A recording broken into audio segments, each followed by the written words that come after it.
நாளைக்கு அமாவாசை. என்னுடைய மகா சக்திகள் அடையிறதுக்கான பூஜை நாளைக்கு இருக்கு. அஷ்டலட்சணங்களுடைய கன்னிகையுடைய மகாபலி. பூஜை முடிஞ்ச உடனே என் மகா சக்திகளை நான் மறுபடியும் அடைஞ்சிடுவேன். அது வரைக்கும் தான் நான் உன்னை கட்டி போடுவேன். இருக்கிற இடத்தை விட்டு நீ எங்கேயும் போக முடியாது. நீ மகமாயியா இருக்கலாம், ஆனா நானும் வித்தைகள் தெரிஞ்சவன்.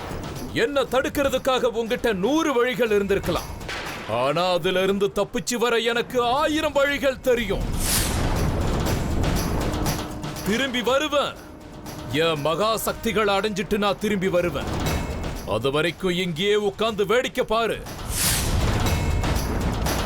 அங்கிருந்து நீ ஒரு அடி முன்னாடி எடுத்து வைக்க முடியாது. அப்பேற்பட்ட கட்டுப்பாடு இது.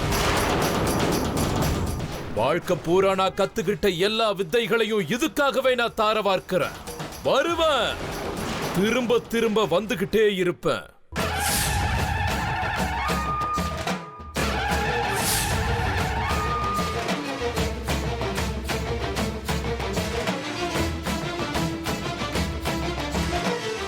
ஆனா ஒவ்வொரு சமயம் நீ சும்மா உட்காந்துடுற. அதான் எனக்கு ஏனே புரிய மாட்டேங்குது. ஸ்நேகிதி சாப்பிட்டோன்னு விட்டுட்ட பத்தியா? அந்த ராட்சசன் அவளை கெடுக்க போனப்போ என்ன காப்பாத்துற மாதிரி அவளையும் காப்பாத்திருக்கலாம்ல. அதான் ஒவ்வொரு தடவை எனக்கு மேல கோவமா வருது. அந்த நேரத்துல உன் மூஞ்சில முழிக்க கூடாதுன்னு தோணும். ஆனா என்ன பண்றது, மனசு கேட்காதே. நீ சாமி, நான் பக்த, நீ அம்மா, நான் உன் பொண்ணுலாம் எனக்கு தோணாது. நீயும் நானும் காலகாலமா சிநேகிதின்னு தோணுது. அதனாலதான் மனசார உன்கிட்ட பேசிட்டு இருக்கேன். நான் பாட்டுக்கு பேசிட்டு இருக்கேன், நீ கண்டுக்காம கல்லு மாதிரி உட்காந்துருக்கேன். எனக்கு பதிலே சொல்லாத. ஆனா நான் பேசுறதெல்லாம் உன் காதுல விழும்னு எனக்கு தெரியும். அதான் ஏதோ ஒரு உருவத்துல வந்து எப்படியோ என்ன காப்பாத்திடுற. எனக்கு ரொம்ப பிடிச்சிருக்கு.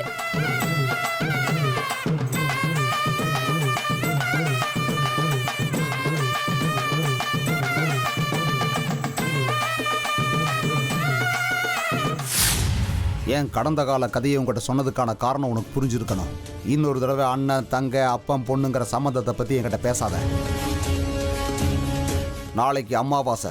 நாளைக்கு காலையில் என் குரு முன்னாடி அவரோட பலி தயாராக இருக்கணும். அதாவது நாம் உடனடியாக வேலையை ஆரம்பிக்கணும்னு அர்த்தம். அப்படின்னா கோயிலிருந்து வெளியில் வந்த உடனே மல்லி அவள் வீட்டுக்கு போகும்போது அவளை நம்ம கடத்திக்கிட்டு போகணும்.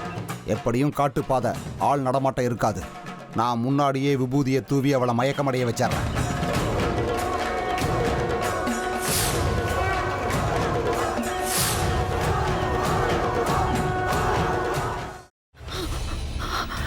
இதுக்கு மேல என்ன சொல்ல போற? சொல்றதுக்கு வேற ஏதாவது போய் இருந்தா சொல்லிடு. அவதான் ஏமாத்தி எல்லாத்தையும் என்கிட்ட இருந்து பறிச்சிட்டான்னு பார்த்தா நீயும் இப்ப அதே தான் பண்ணிருக்க. ஏன் ஆலியா, ஏன் இப்படி பண்ண? இந்த உலகத்துல பாட்டிக்கு அப்புறம் நான் யார் மேலேயாவது உயிரையே வச்சிருக்கேன்னா அது ஊ மேலதான் உனக்கு தெரியாதா?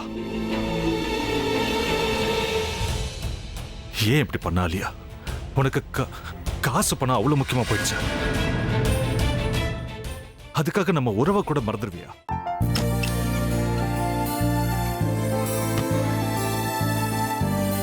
சக்தி சக்தி, ஒரு நிமிஷம்.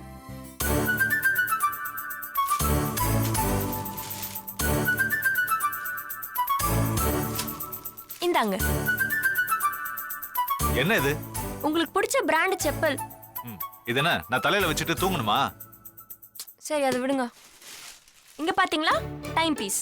இதோட அலாரம்க்கு தான் நீங்க டெய்லி எந்திரிக்கணும். அதெல்லாம் என் மொபைல்ல இருக்கு. முத்து, முத்து, என்னடி இவன் முத்துன்னு ஒருத்திய உருவாக்கி விட்டான். செல்விய மறப்பான்னு பார்த்தா எப்ப பார்த்தாலும் முத்து முத்துன்னு கூப்பிட்டு இருக்கான். முத்துவ கூப்பிட மட்டுமா செய்யறான், முத்துவ வச்சு என்னென்னமோ செய்யறான். நாம தான் இளிச்சவாய் மாதிரி வேடிக்கை பார்த்துட்டு இருக்கோம். என்ன முறைச்சு என்ன பிரயோஜனமாயா? உனக்கு வேற குரல் போயிடுச்சு. அடுத்து அவ செல்விய கூப்பிட்டானா என்ன பண்ண போற? உன்னுடைய விருப்பப்படியே நீ ராமநாத வீட்டு மருமகளா வாழ போற. கண்டிப்பா என்னுடைய ஸ்தானத்திலிருந்து அவன் உன்னை நல்லா பார்த்துக்குவான். அம்மா, டேய், அவரை பத்தி தான் உனக்கு தெரியும்ல. அவர் எந்த முடிவு எடுத்தாலும் அதான் ஃபைனல். நம்ம அப்பா வேணுமா வேணாமாங்கிறத நீயே முடிவு பண்ணிக்கோ. வாடா.